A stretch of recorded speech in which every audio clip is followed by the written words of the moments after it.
Hello, I'm Robin from Seoul Law Group, and we're an English-speaking law firm based in Seoul, South Korea. We're back with another law video, and today we'll cover everything you need to know about detention periods in Korea.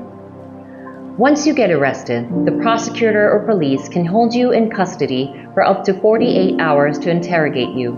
Criminal Procedure Act Article 200-2(5). Of course, not every prosecutor or police would hold you for a full 48 hours, especially when you are cooperative and you have a proper address and phone number. But you should be aware that they can hold you for 48 hours if they want to. If the prosecutor or police want to hold you for more than 48 hours, they need a warrant for detention issued by the court.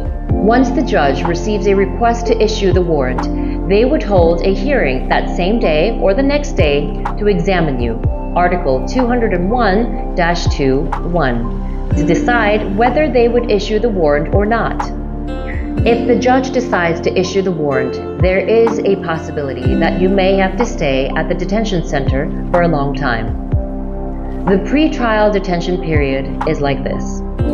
The police can detain you for up to 10 days, Article 202. The police would eventually send your case to the prosecutor. Then the prosecutor can detain you for up to 10 days, again, Article 203. The prosecutor must decide whether they would officially charge you or not during this period.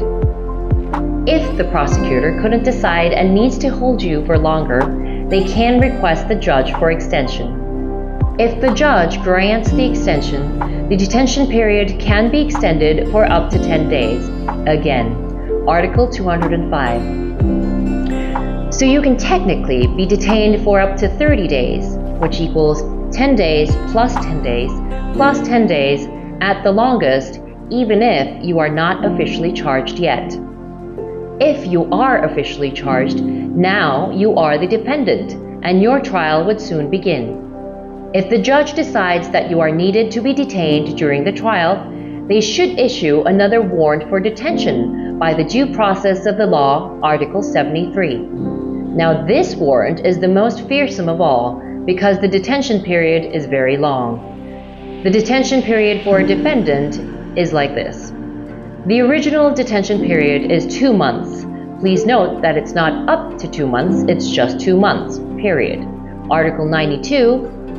1. If the trial is still not over and the judge decides to detain you for longer, the detention period can be renewed for 2 times by 2 months each, according to Article 92(2). So you can technically be detained for 6 months, which is equals to 2 months plus 2 months plus 2 months at the longest. And this only applies for the first trial. If you get a ruling, you appeal, and your case moves up to the appellate court. This detention period starts all over again with a bonus. The detention period for a defendant during the trial of appeal is like this.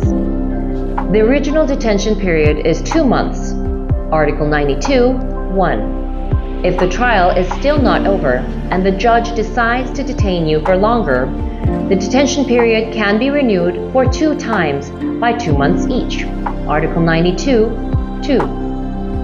If the appellate court needs to hold an additional hearing for the examination on the evidence requested by the defendant or his defense attorney, the detention period can be renewed for the 3rd time, Article 92(2). So you can technically be detained for 8 months. 2 months plus 2 months plus 2 months plus 2 months at the longest during that trial of appeal. Of course, being detained for this long would be a very rare case, since the trial usually doesn't go on for so long unless it's an unusually difficult case to decide. Well, I hope this video was useful for you. If you have any questions or concerns about detention periods in Korea, let us know in the comment section below. And you can find more info on SeoulLawGroup.com. Don't forget to like, subscribe to our channel, and turn on that notification bell for more Korean law videos. And we hope to see you next time. Goodbye.